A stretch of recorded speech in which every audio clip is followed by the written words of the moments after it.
Rules Royce دنیا کی سب سے مہنگی ترین کارز مانی جاتی ہیں۔ یہ کار صرف دنیا کی امیر ترین لوگوں کے پاس ہی ہوتی ہے۔ اس کار کی شروعات ایک بچے سے ہوئی جس نے اپنا بچپن مزدوری کر کے گزارا۔ کوئی اندازہ بھی نہیں لگا سکتا تھا کہ یہ بچہ بڑا ہو کر دنیا کی مہنگی ترین کارز بنائے گا۔ ہنری رویس 1863 میں انگلینڈ میں پیدا ہوئے۔ ہنری اپنے بہن بھائیوں میں سب سے چھوٹے تھے۔ ہنری کی پیدائش کے 9 سالوں بعد 1872 کو ان کے والد کا انتقال ہو گیا۔ غربت اتنی تھی کہ 9 سال کی عمر سے ہی اخبار بیچنا شروع کر دیے۔ ہنری کی خالہ نے ہنری میں ہارڈ ورک دیکھ کے ہنری کو ایک ریلوے کمپنی میں 20 پاؤنڈ دے کر ایز اے ورکر جوائن کروا دیا۔ اگلے 3 سالوں میں ہنری نے ریلوے کمپنی میں دن رات کام کیا اور ساتھ کے ساتھ مختلف بکس پڑھ کے الیکٹرونکس اور میتھ کا کام بھی سیکھ لیا۔ 12 سال کی عمر تک وہ ایک پرفیکٹ مکینک بن چکا تھا۔ 21 سال کی عمر میں ہنری نے خود کی الیکٹرک انجینئرنگ کمپنی کھولنے کا فیصلہ کیا، جہاں وہ سیونگ مشین، الیکٹریکل فٹنگز کا کام وغیرہ کرتا تھا۔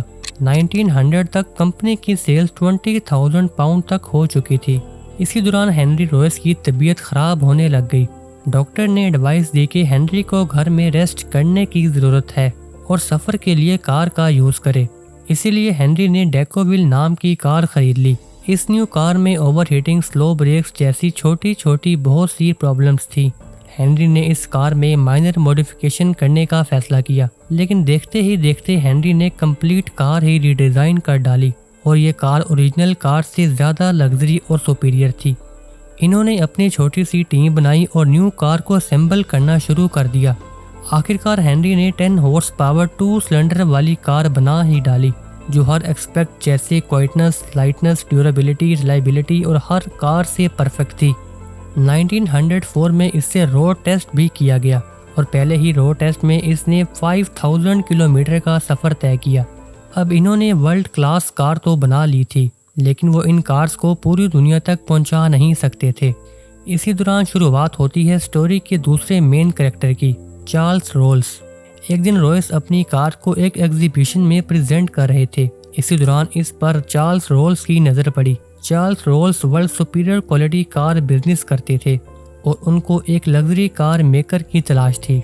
رولس ہنری کی کار دیکھنے کے بعد اتنی امپریس ہوئے کہ انہوں نے اپنی کمپنی کو کہا کہ وہ ورلڈ گریٹسٹ انجینئر کو ڈھونڈنے میں کامیاب ہو چکے ہیں، اور اس طرح یہ دونوں پارٹنرز ایگریمنٹ سائن کر کے رولس رویس کے نام سے بزنس سٹارٹ کر لیتے ہیں۔ ان دونوں نے گریٹ آئیڈیا یوز کرتے ہوئے رولس رویس کارز کو Isle of Man support tournament میں پارٹیسپیٹ کروایا اور بہت سے سپیڈ ریکارڈز بھی قائم کیے، اور اس طرح سے لوگوں میں اس کار کی پاپولیرٹی بڑھنے لگ گئی۔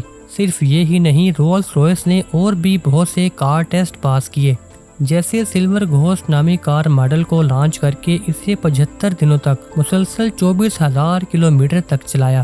سلور گھوسٹ نے بنا کسی ایشو کے یہ ٹیسٹ پاس کر لیا۔ ایون کہ کار کو ٹیسٹ کرنے کے لیے کار کو وسپر ٹیسٹ سے بھی گزارا گیا۔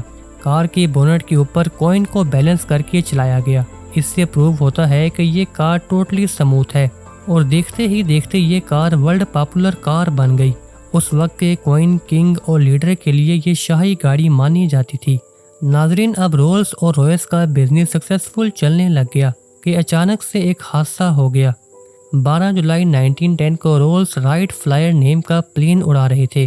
فلائٹ کے دوران پلین کی ٹیل سیکشن ٹوٹنے سے پلین 100 فیٹ کی ہائٹ سے کریش کر گیا۔ اس حادثے میں 32 سالہ چارلس رولس جان کی بازی ہار گئے۔ اس حادثے نے رویس کو بہت اپسیٹ کر دیا، لیکن رویس نے اپنی کمپنی کو ورلڈ پاپولر کمپنی بنانے کے لیے ایک بار پھر سے ہمت کی۔ سلور گھوسٹ کار میں میجر امپروومنٹ کی، گراؤنڈ کلیئرنس بڑھایا گیا، سسپینشن کو امپروو کیا گیا، اور کار بونٹ پر برٹش ایکٹریس کا ماسکوٹ ڈیزائن بھی لگایا گیا۔ یہ ماسکوٹ سینس آف فریڈم اور گریس کو سمبولائز کرتا ہے۔ سب کچھ ٹھیک چل رہا تھا کہ اچانک کچھ ایسا ہوا جس نے سب کچھ برباد کر دیا، اور وہ تھی 1940 کی ہونے والی ورلڈ وار 2۔ ناظرین، وار کی وجہ سے رولس رویس کی سیلز ختم ہو گئی اور کمپنی کو امپلائیز نکالنے پڑ گئے۔ ایسے لگتا تھا کہ جیسے رولس رویس کمپنی ختم ہو جائے گی، لیکن رویس اس وقت کچھ اور ہی سوچ رہے تھے۔ رویس نے ملٹری سے میٹنگ کرتے ہوئے کہا کہ جنگ میں آرمڈ کار یوز ہونی چاہیے۔ رویس نے سلور گھوسٹ کار کو آرمڈ کار میں چینج کر دیا، اور تو اور سلور گھوسٹ کار کو وار ایمبولینس میں بھی موڈیفائڈ کر دیا گیا۔ ایون کہ رائس نے ایرو انجن بھی بنانا شروع کر دیے اور 1950 میں اپنا پہلا ایگل انجن لانچ کر دیا جو باقی انجن سے لائٹ ویٹ اور فیول ایفیشینٹ تھا، اور اسی دوران کمپنی کو کسٹمر کی طرف سے 500 ایگل انجن کا آرڈر مل گیا۔ صرف یہ ہی نہیں، انہوں نے ایئر کرافٹ کے لیے ہاک انجن بھی بنا ڈالا، ایون کہ فالکون اور کونڈور انجن بھی بنائے گئے تھے، اور آج بھی ایئر کرافٹ اور ایئر لائن میں رولز رائس کے انجن ہی دیکھنے کو ملتے ہیں۔ وار ختم ہوتے ساتھ ہی رائس نے پھر سے کارز پر فوکس کیا اور سلور گھوسٹ کو موڈیفائڈ کرتے ہوئے نیو فینٹم کار لانچ کی۔ یہ اتنی سکسیسفل ہوئی کہ اسے مارکیٹ نے کار کا کنگ بنا دیا۔ اسی دوران بلینٹی کمپنی بین کرپٹ ہونے والی تھی کہ رائس نے اسے اپنی کمپنی میں شامل کر کے بلینٹی 3.5 لیٹر لانچ کی، لیکن اس کار کو دیکھنے سے پہلے ہی ہنری 1933 میں جان کی بازی ہار گئے۔ لیکن آج بھی رولز رائس کار ورلڈ ایکسپینسو کارز مانی جاتی ہیں۔